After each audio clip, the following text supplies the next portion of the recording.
Eder. Mech. Pallister.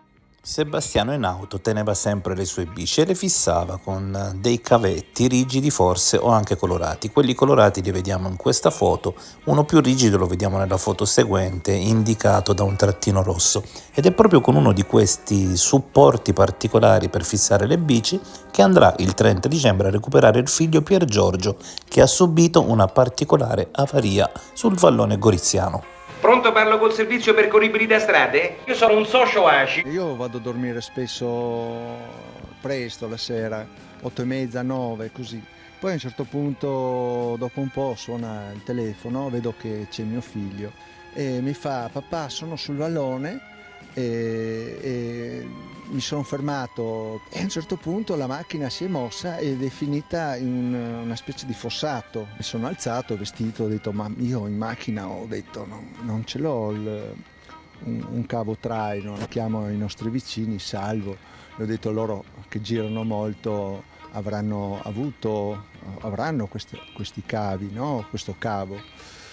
E loro mi hanno detto che non ce l'hanno. Allora guarda, qua io ho due cavi che usavo per legare le biciclette che noi tenevamo comunque in macchina e niente, ho trovato una soluzione, ho detto vediamo se ce la faccio, no? Mettendoli così, l'idea mi è venuta proprio mentre raggiungevo mio figlio, ho visto che ha funzionato.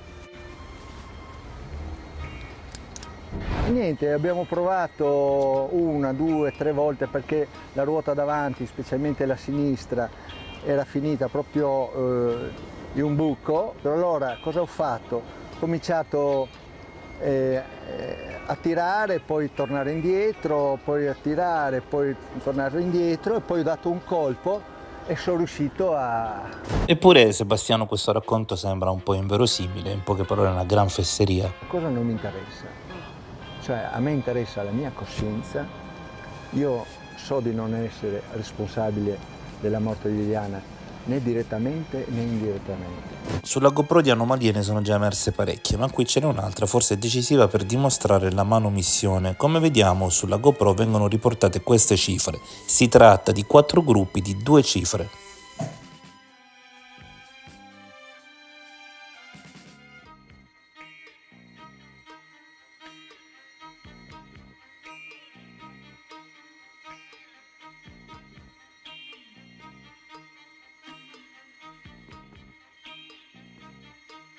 E invece in questo frame della GoPro quel riferimento numerico è totalmente differente.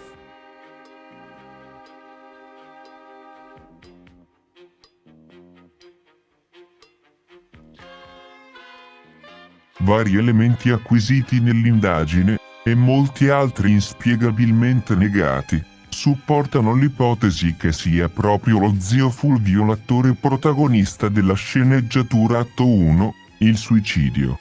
E che egli sia stato poi promosso sul campo alla regia dal produttore, il novello Pulcinella, già dal secondo atto, quello del ritrovamento.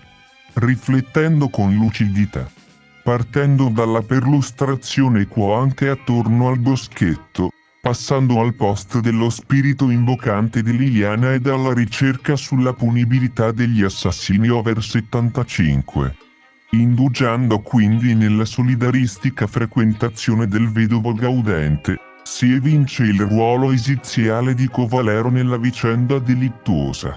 Ed ancora oggi nella spasmodica e spastica deviazione di ogni pur minima attenzione investigativa. Costui, data la sua scarsissima credibilità e per mera necessità personale, più che per altra utilità pro reo, è infine approdato alla gratuita denigrazione di parenti, amici ed amanti di Liliana. Ed ormeggia da tempo al pontile della becera mistificazione di ogni testimonianza comunque utile ad inquadrare circostanze reali e la vera personalità dell'arrotino goriziano. Tuttavia l'arrogante e stucchevole anticonformismo di Fulvio, detto zio d'Italia, si crede in luogo di eminenza grigia, non deriva dal suo protagonismo, reale o desiderato. ma piuttosto dall'esigenza di lasciare aperte ed aprire più piste investigative che gli sia possibile.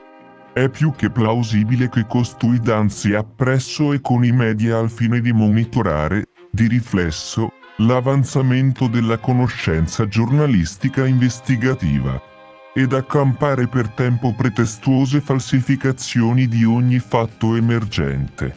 Il tuo intervento di oggi, elementare ma significativo, in risposta allo zio Ciarliero, ne invoca un altro volto piuttosto a domandargli. 1. È vero che si è suggestionato, nel caso perché mai, alla vista di un sacco nero nel bagagliaio dell'auto di Claudio? Lui stesso in passato ripuliva i boschi attorno a Trieste, sacchi neri alla mano, vedi sue pubblicazioni e reportage in tema ecologista. E sempre lui immaginava Liliana già morta, perché mai, ed abbandonata come spazzatura, perché mai? 2. Davvero crede, e perché mai, che Claudio, Gabriella, Silvia, Laura, Sergio, Jasmine ed altri tra loro sconosciuti si siano messi in combutta a rendere falsa e convergente testimonianza per la verità avversa a Sebastiano? Lui stesso alla prima ora dubitava di Sebastiano, quando a suo dire rimase suggestionato, e gli contestava, del suo parlare di Liliana al passato. 3. Crede o no Fulvio che parenti, amici ed amante possano essere stati in gran pena per Liliana, ed oggi sono in angoscia per l'inconcludenza delle indagini? 4. Crede davvero che Liliana sia stata uccisa da mano amica o familiare? Nel caso, con quale movente, e perché escludere Sebastiano? 5. Si rende conto delle innumerevoli e comprovate bugie di Sebastiano su circostanze essenziali per le indagini? Nel caso, che spiegazione può offrirci? Non valgono vagheggio e smemoratezza. 6. Crede o no che Sebastiano abbia cercato o cerchi la verità? Resto disponibile a spiegare meglio a zio Fulvio che la psicologia criminale è scienza applicata non eludibile con prolusioni oniriche. Ehi, non dimenticare di iscriverti a questo canale.